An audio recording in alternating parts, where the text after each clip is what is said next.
नमस्कार मित्रों, श्रीमद् भगवद गीता संपूर्ण पुरातन सनातनी वैदिक साहित्य का एक परिष्कृत सार रूप है।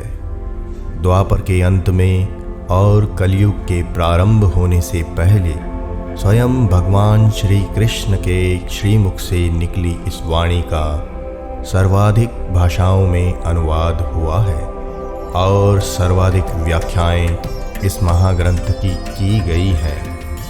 स्वाध्याय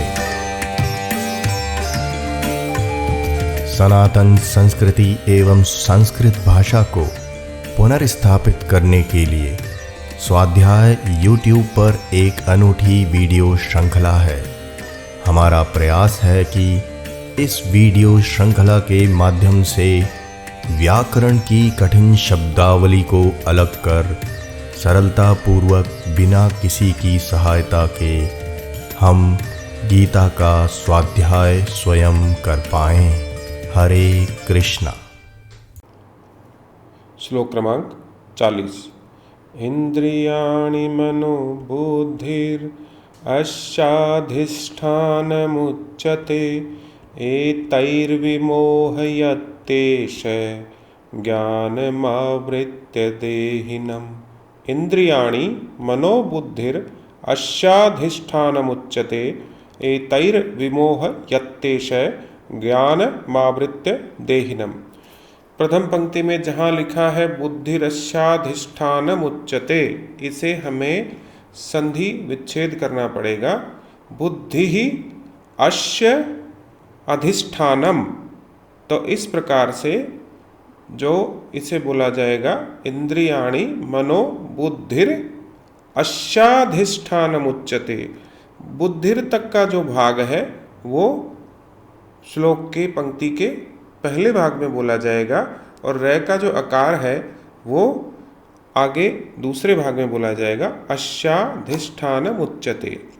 संस्कृत में जहाँ भी विसर्ग आता है और वो यदि आगे पंक्ति में संलग्न है तो विसर्ग रै लिखा जाता है, इसलिए बुद्धि ही अस्य अधिष्ठानम, इसे बुद्धिरस्याधिष्ठानम ये लिखा हुआ है। इंद्रियाणि मनो बुद्धिर अस्याधिष्ठानमुच्यते एतैर्विमोहयत्येष ज्ञानमावृत्य देहिनम्। इंद्रियां, मन तथा बुद्धि इस काम के निवास स्थान है। इनके द्वारा यह काम जीवात्मा के वास्तविक ज्ञान को ढककर उसे मोहित कर लेता है। श्लोक क्रमांक 41। तस्मात्त्वमिन्द्रियाण्यादौ नियम्य भरतर्षभ पाप्मानं प्रजह्येनं ज्ञानविज्ञाननाशनम्। तस्मात्त्वमिन्द्रियाण्यादौ नियम्य भरतर्षभ पाप्मानं प्रजह्येनं ज्ञानविज्ञाननाशनम्।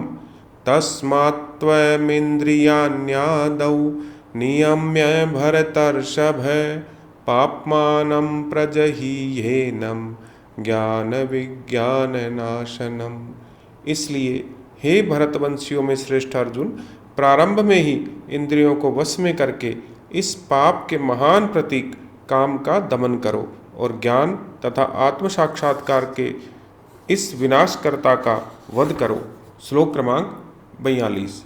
इंद्रियाणि पराण्याहुर इंद्रियेभ्यः परं मनः मनसस्तु परा बुद्धिर यो बुद्धेः परतस्तु सः। इंद्रियाणि पराण्याहुर इंद्रियेभ्यः परं मनः मनसस्तु परा बुद्धिर यो बुद्धेः परतस्तु सः। जिस प्रकार पहले वाले श्लोक में हमने स्पष्ट किया था पराण्याहुर इंद्रियेभ्यः, यहाँ पर पराणी, आहुः और इंद्रियेभ्यः ये तीनों मिलकर पराण्याहुर इंद्रियेभ्यः बना है। तो आहुः जो है उसके आगे विसर्ग है, तो ये एक शब्द में आया है तो इसके लिए इस विसर्ग को रै बोला जाएगा। इंद्रियाणि पराण्याहुर, इसके बाद का आकार जो है वो श्लोक की पंक्ति के अगले भाग में बोला जाएगा। इंद्रियेभ्यः परम मनः मनसस्तु परा बुद्धिर यो बुद्धेः परतस्तु सः। दूसरी पंक्ति में बुद्धिर जो है पहले भाग में बोला जाएगा और यो बुद्धेः परतस्तु सः।